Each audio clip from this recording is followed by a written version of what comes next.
Hi, everyone. We are back for another episode of Can We Talk About It? And today I'm really excited that we have columnist Bret Stephens with us. He has been an opinion columnist with the New York Times since April 2017. But before that, he won a Pulitzer Prize for commentary at the Wall Street Journal in 2013 and was also previously an editor of the Jerusalem Post. So welcome, Bret, and thank you for coming on today to talk to us. Thank you. Nice to be here, Debbie. Thank you. Thank you. Well, I've been a fan of your articles and I read them in the Times. And of course, there's a lot of talk about what can be said and what can't be said in the media these days. And that's actually a topic that you've been writing about is, about writers and how they are self-censoring in a sense. So I thought it'd be fun to look at some of your articles together and talk about them in a little more depth, what's behind them, what your current thinking is. Every day the news seems to bring us something else that reinforces we do have some serious cultural issues in the country. So that sounds good. I want to start with one that you wrote in October 2020. It's called From the Encroachment of the Unsayable. And it's a fascinating one. And I'll just give our listeners a brief excerpt from it. And I'd love to talk with you about your current thinking, given everything that's happened since October. But here's what you wrote. As in all other instances, the immediate reaction has been heartbreak, defiance, and solidarity. And we're talking about events such as the one with Theo Van Gogh, the one with Salman Rushdie. Those are the incidents that you were referencing, followed typically by a quiet moral concession. Often this takes the form of a yes, but response in which the crime is condemned while also viewed as an answer to a provocation that is itself indefensible. And you go on to say that the upshot of the controversies has been a kind of default to a middle position that goes roughly as follows. Fanatics shouldn't kill people, and rightists and artists shouldn't needlessly offend fanatics. And you call that a fatal compromise to liberalism. And you go on to say we are killing democracy, one weak verb, blurred analogy, and deleted sentence at a time. Tell me what it feels like to be a writer, seeing this around you amongst your colleagues. Right. I mean, that article was written in response to the murder by a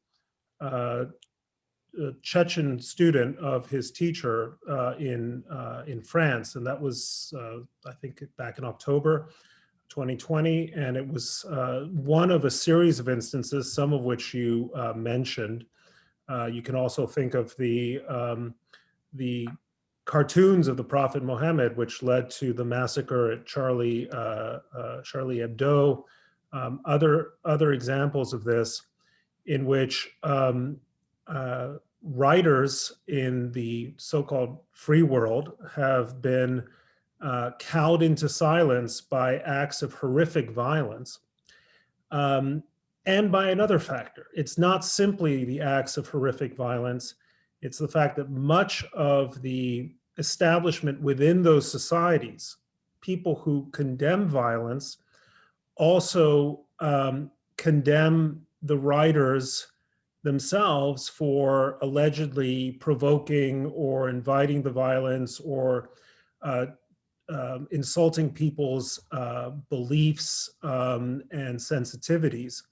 And that's the fatal compromise that I am talking about, because what it leads to is this sort of position that says, you guys on the one hand shouldn't go around killing people, and you guys on the other hand shouldn't go around offending people. But at the essence of the, I think, liberal worldview, and I'm talking about liberal in its broadest sense, is the notion that in a free society, it is the right to offend, which is protected speech. It is not the right to be free from offense. And I understand that this causes a great deal of discomfort on both sides of the political aisle for a variety of reasons. But that's the kind of, that's what makes liberal societies as free and open as they are, that our default position is that if I in this conversation offend you, I have, or you offend me, the offender has the weight of law and culture behind him or her. When that's reversed, when the right of the offended party takes precedence, then you quickly enter into a world in which um, heresy and other things that might not be said become kind of dominant concepts in society. And societies where there is a notion of heresy are, in my view, generally speaking, less progressive, less tolerant, less open to the kind of gadflies and social nuisances and dissidents that really are the engines of progress. Yeah, and I think this is important for us to realize that this is something that it required intellectuals and people to really think through and fight over centuries, right? So if I think back to Moliere's play Tartuffe, right? This is happening in that context hundreds of years ago, where the right to offend and what does it mean if you offend royalty, for example. And on the one hand, we fought an American Revolution to secure our freedoms in America. And on the other hand, we have this compromise. When you see this compromise, does it also bring up for you that it's an attempt to hold those two actions as morally equivalent? So the action of killing someone is morally equivalent to offending them. And that just seems, when you put it that way, that we can't hold those as equivalent. That's exactly right. And one of the things that's so distressing about the reaction to many of these outrages has been this kind of yes, but reaction. And the but is always, we must not needlessly trample on the sacred beliefs of group X or group Y. Now, I'm all for civility. Don't get me wrong. I'm all for thinking through what it is that you want to say, because I think that ultimately that generally serves the purposes of persuasion. If I can make an argument to you or to someone else that is likelier to win you over than to simply offend you, then that's fine. And sometimes that's the right way to go. But there are occasions when being gratuitously offensive is precisely what the moment requires. And we're doing grave damage to our prospects as a society when suddenly that becomes an act of, what's the French term, lèse majesté, you can't offend the king, you can't offend the religion, you can't offend this group or that group. And that's I think where the problem lies. So obviously there's a question of right, and there's also a question of judgment. And the question of judgment requires sort of attention to the circumstance. But the question of right ought to be inviolable. And that's what I worry about, that we are retreating from that. And it's, here in the United States, obviously we have the benefit of the First Amendment. It's so entrenched.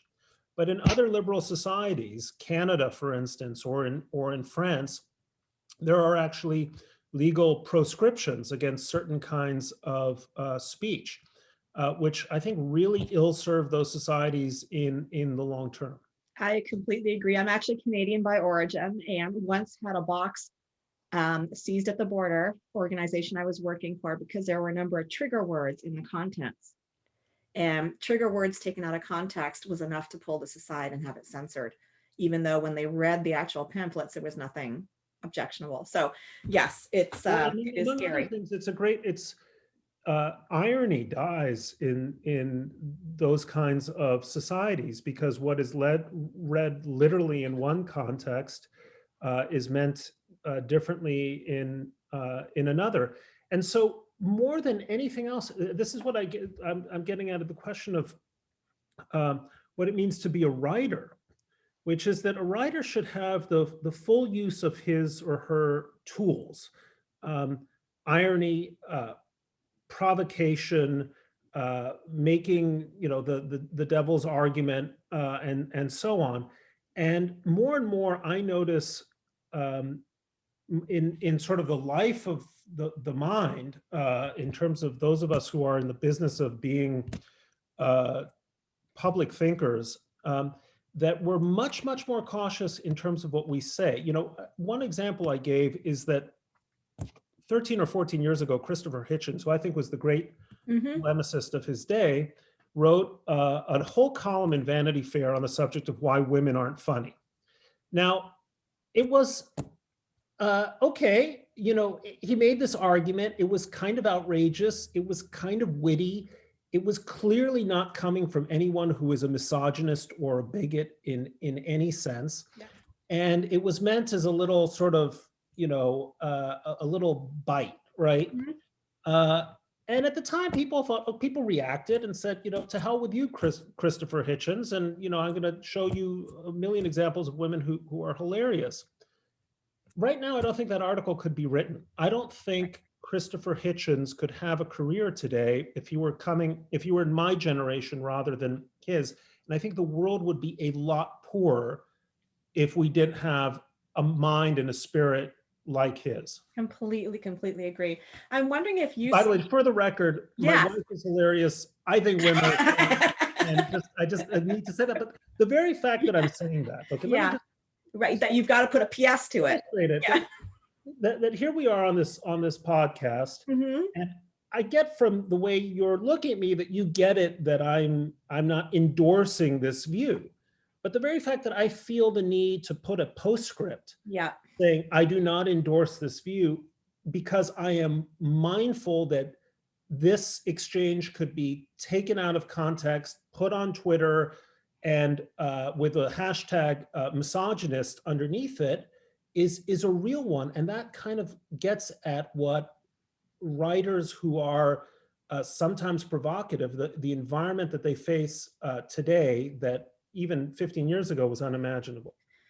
And see there, that's a perfect example of putting a PS on something to make sure that people don't misunderstand when there was nothing to be misunderstood in the conversation.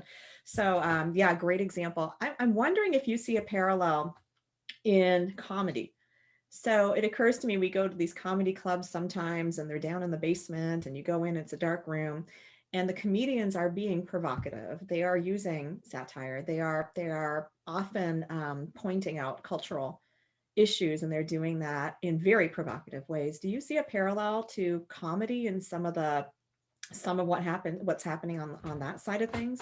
Well, I would hate to be a comic these days, because a comedian, much more so than a writer, his art exists on the edge, right? Yeah. The great comedian is someone whose jokes have to land, right? They have to land with the audience, and now they have to land with a wider audience beyond the people in front of the stage. And they have to be edgy and provocative, but not so edgy and provocative that they fall off the cultural cliff, right? Yeah.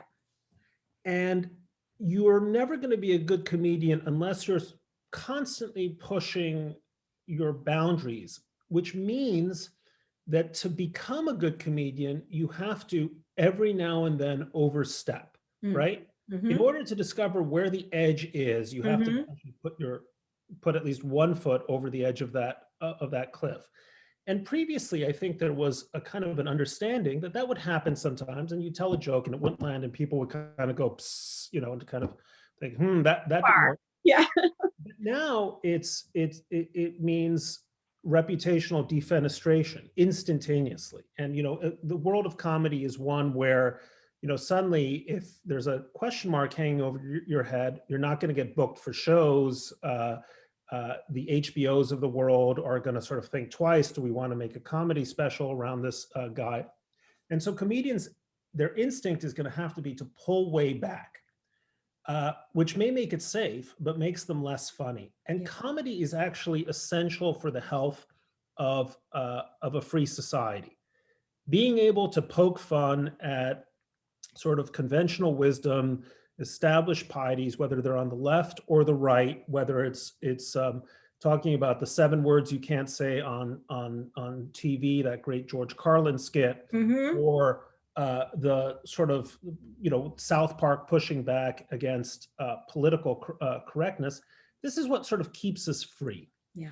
You'll know that in the Soviet Union, the great currency of freedom came in the form of jokes, because jokes were what kind of got at the bitter truth and the Orwellian realities of that regime.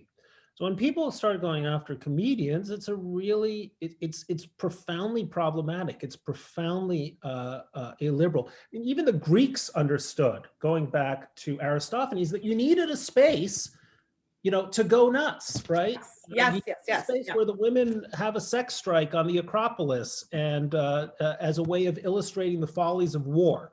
And now we remember that as a high point of Western civilization. But unfortunately, Western civilization is now thought of as kind of a long march of oppression, as opposed to what I think it is, which is the opposite. Yeah. Yeah, well, this is something that I think everyone really does need to think about, and think about their reactions and think about what used to be funny. And I think you're right. You're seeing the slow decline in terms of how far comedians will take things. Yeah, thank you for sharing that.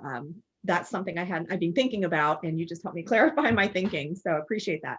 But you brought up Orwell, so I actually want to go to another one of your op-eds. So around July 4th, you wrote about reading Orwell for July 4th. Right.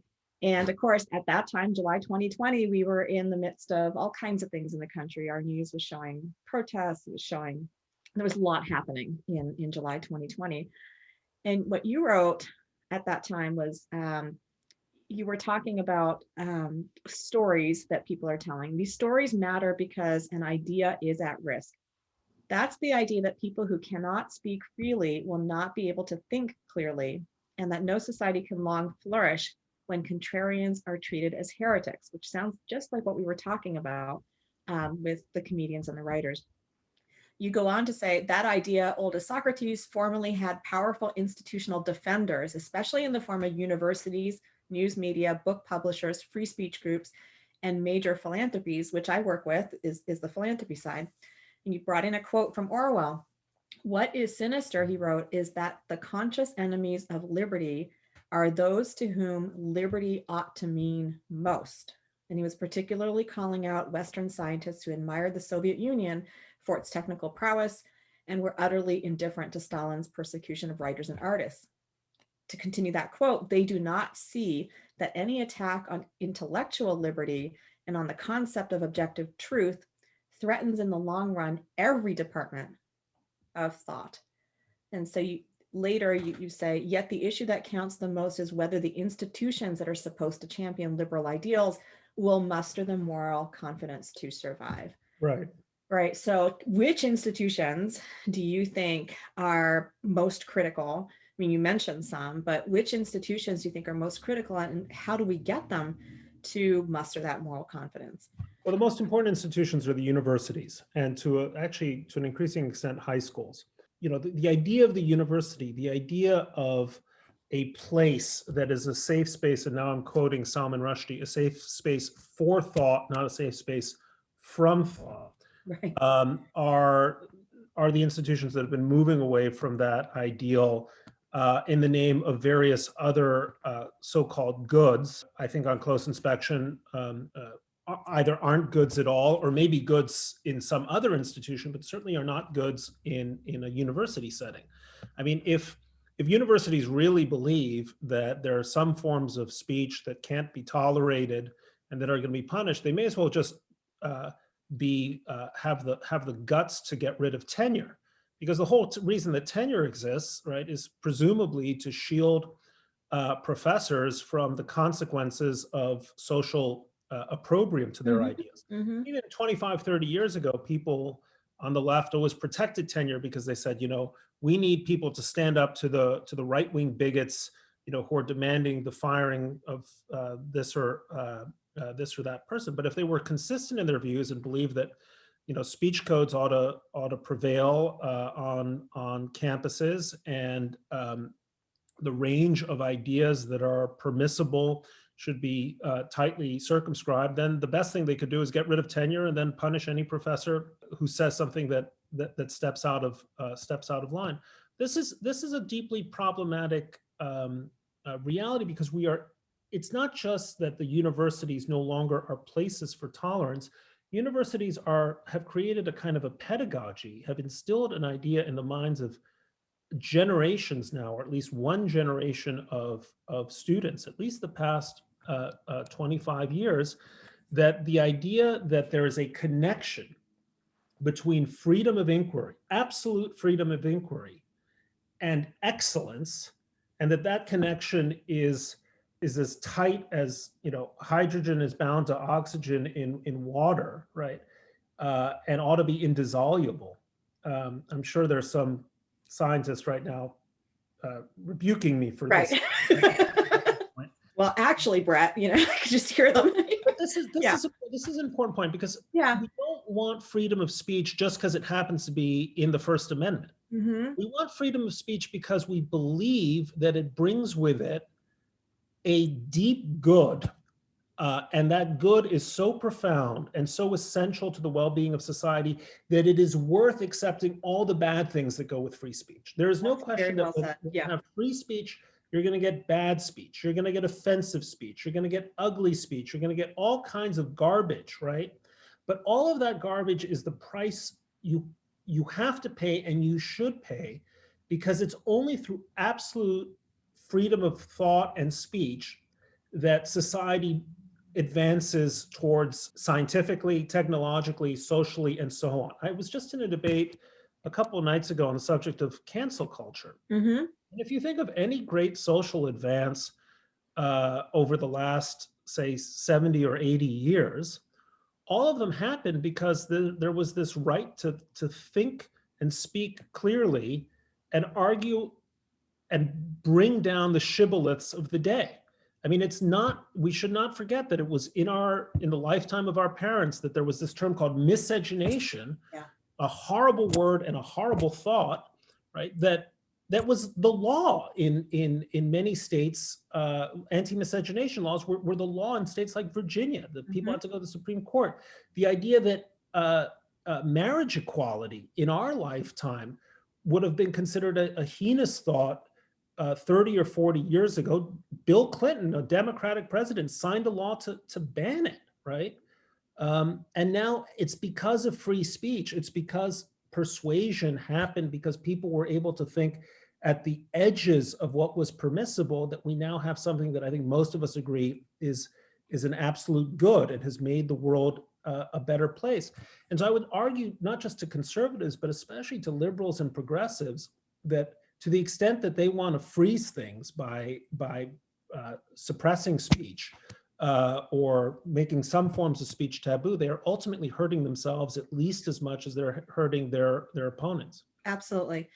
And that's a really, really good point, that it is speech that allowed the progress that allowed them to get to the point of now raising the issues that they care about. Everyone believes there are some valid problems in our country that need addressing. And everyone understands that we do need to make progress on those. However, if we shut down speech and we shut down that debate, we're not going to find the best answers for moving forward, and we're going to actually retrogress. So this takes me to two more of your articles that I thought had a nice contrast to them, or they're complementary to one another.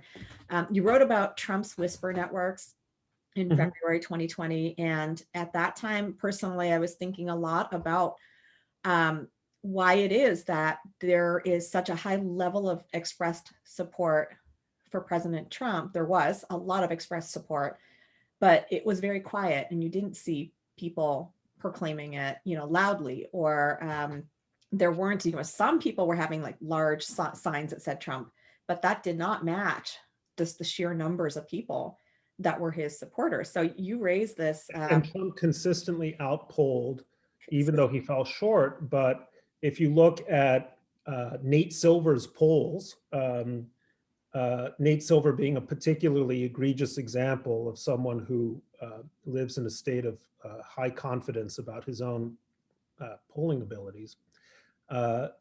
Those polls consistently, universally underrated conservative support. And I'm not sure he has thought, perhaps he has, in any serious way about why he was always wrong on one side, as opposed to a more kind of even distribution. There's definitely something to think about there. And you raise, you started in this article by talking about the Me Too movement and how people who were initially attracted to it, which was many, many, many women, were attracted to this movement just to discover that it didn't actually represent them. And if they tried to raise their perspectives as to what the actual problems were and how we might solve them, they were silenced and shut out of the conversation to the point where they whispered about it. So you introduce this concept of whisper network, and then you say in your article, yet beyond the question of why people might want to conceal their voting preferences, reputation management, social harmony, and so on, it's worth asking whether the very fact that a vote for Trump was supposed to be shameful is also what made it so attractive, right? And then you continue, how to pull it off this time by treating Trump. And so now you're looking for how do we solve this? How do we get away from these whisper networks? By treating Trump voters with respect, you say later in the article, by asking why so many of them wound up in his tent to begin with, by acknowledging that not everything that's said in a hush is shameful, and that not everyone you disagree with is a bigot, by listening, not denouncing, empathizing, not ridiculing, understanding, not dismissing. You conclude with whisper networks ought to have no place in the land of the free. This was a brilliant article, and I read it alongside this morning with another one that you wrote in November about groupthink has left the left blind. And I think these two topics are very related. So in your more recent article, you point out about the old liberal, and you're comparing it to the new liberal left. The old liberal left paid attention to complexity, ambiguity, the gray areas. A sense of complexity induced a measure of doubt, including self-doubt. The new left typically seeks to reduce things to elements such as race, class, and gender in ways that erase ambiguity and doubt. The new left is a factory of certitudes. You'll go on to say, people are rarely reducible to a single animating political consideration, nor should they be subject to simple moral judgment. Motives are complicated, and it's perfectly possible to see Trump for the reprehensible man he is and still find something to like in his policies, just as it is possible to admire Biden's character and reject his politics. The apparent inability of many on the left to entertain the thought that decent human beings might have voted for Trump for sensible reasons amounts to an epic failure to see their fellow Americans with understanding, much less with empathy. So for me, these two articles that you wrote really go side by side. And on the one side, you're talking about why people who voted for Trump or Trump supporters felt the need or were motivated to do so very quietly in whisper network mode, and what it is that the left is doing that is only encouraging that to become even stronger and more solidified in place. We have a lot of people who are concerned. We have a lot of talk about division and polarization, but very little action, it seems, for how are we going to start? So these two articles side by side provided maybe something for each side, I thought. And I wanted to hear, what are the actions you think the whisper networks need to take and the new liberal left need to take? Well, I think a line in the Whisper Networks piece, this is now almost a year old, so I have to jog my memory, but I said something to the effect that, forbidden fruit is appealing not because it's fruit, but because it's forbidden. Yes. And there's I think it's hard to measure, but I suspect that part of the appeal of Trump was the kind of nonstop denunciation on the left, that, to like this guy was to like something evil, awful, unforgivable, et cetera, et cetera. So this was a case of liberal self-harm, if you will. The upshot of all of their furious denunciation did as much to grow Trump's support as it did to diminish it. And by the way, just for the record, the term whisper networks is not mine. It's Katie Royfe's from a brilliant Harper's article of a couple of years ago. But people should not be afraid to say, I voted for the president. I mean, he's the president, right? 74 million Americans. Everyone knows, I'm sure everyone who's on this call or watches this knows how I feel about Trump, and I express myself very volubly.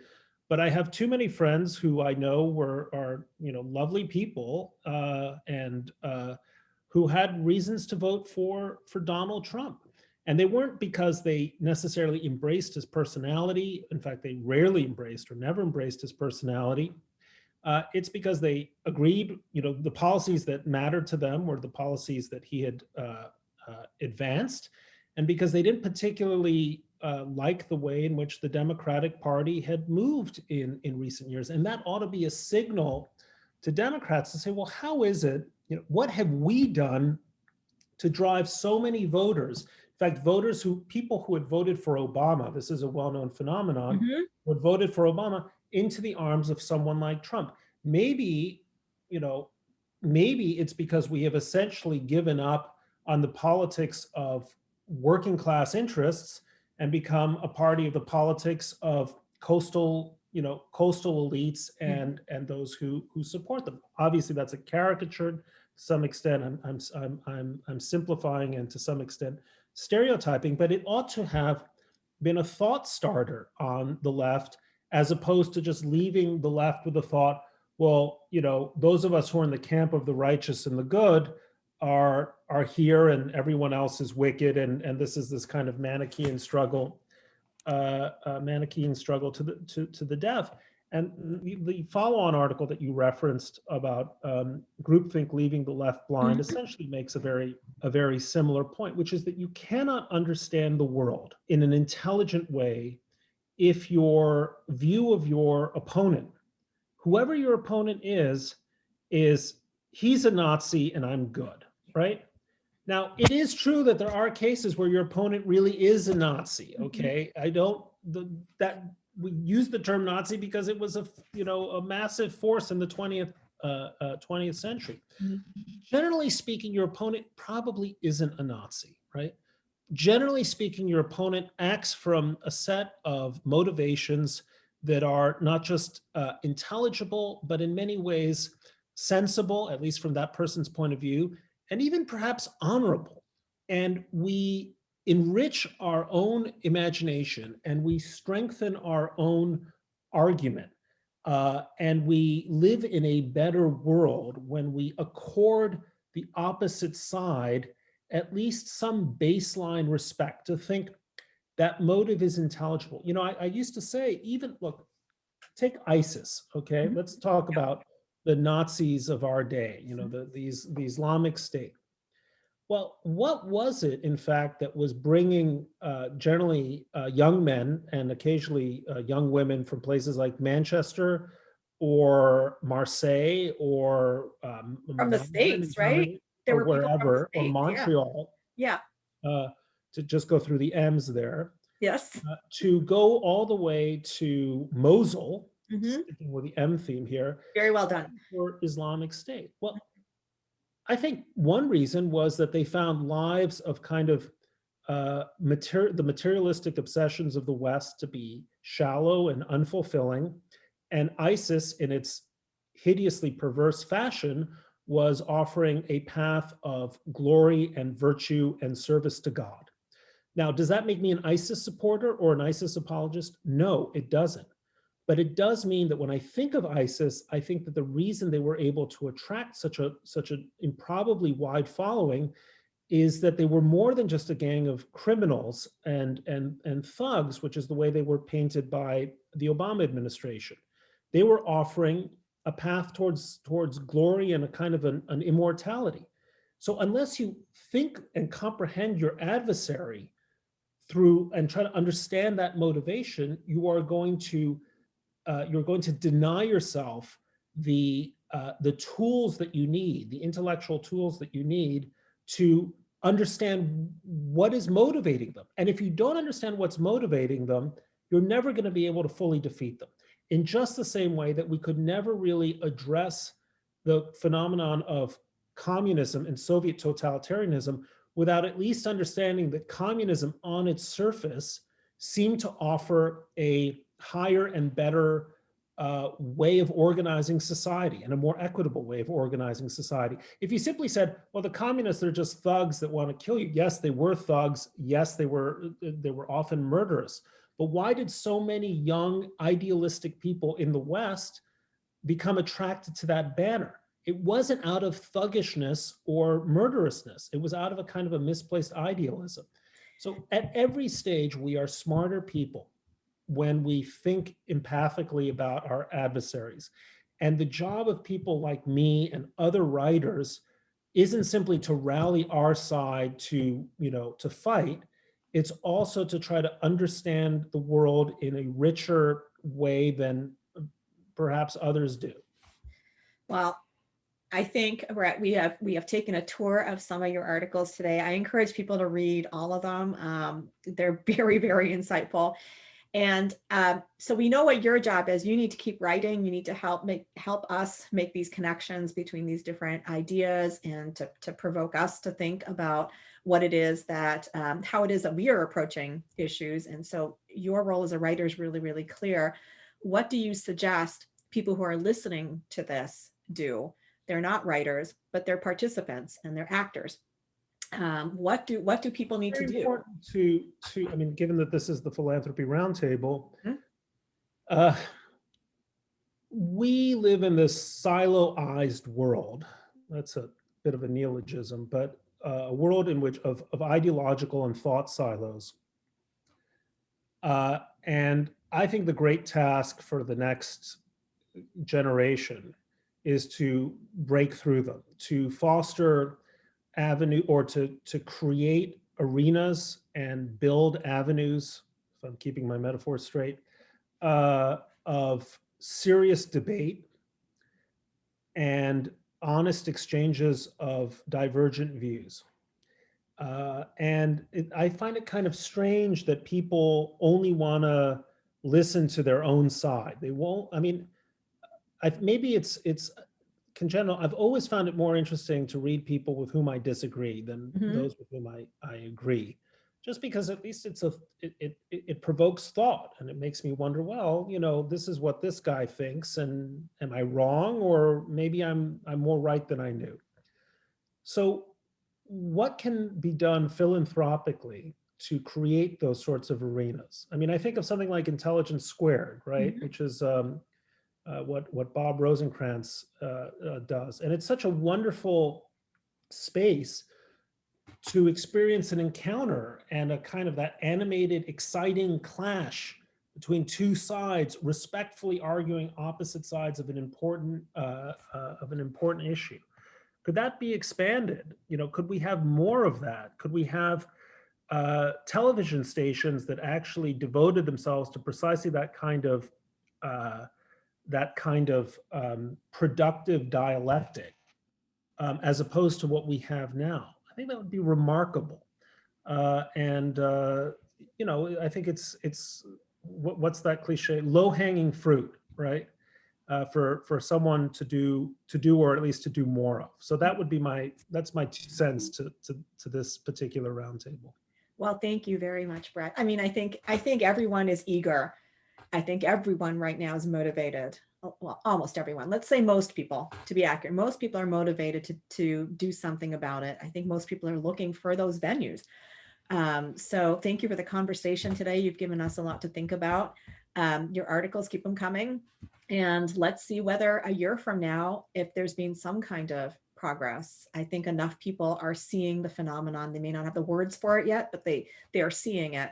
Let's see if in a year from now things are better. So I really appreciate it. Thank you so much. It was I'm very honored to be on this podcast. Thank you, Brad. Really appreciate you coming on, and look forward to your next article next week. Okay. All right. Take care of yourself.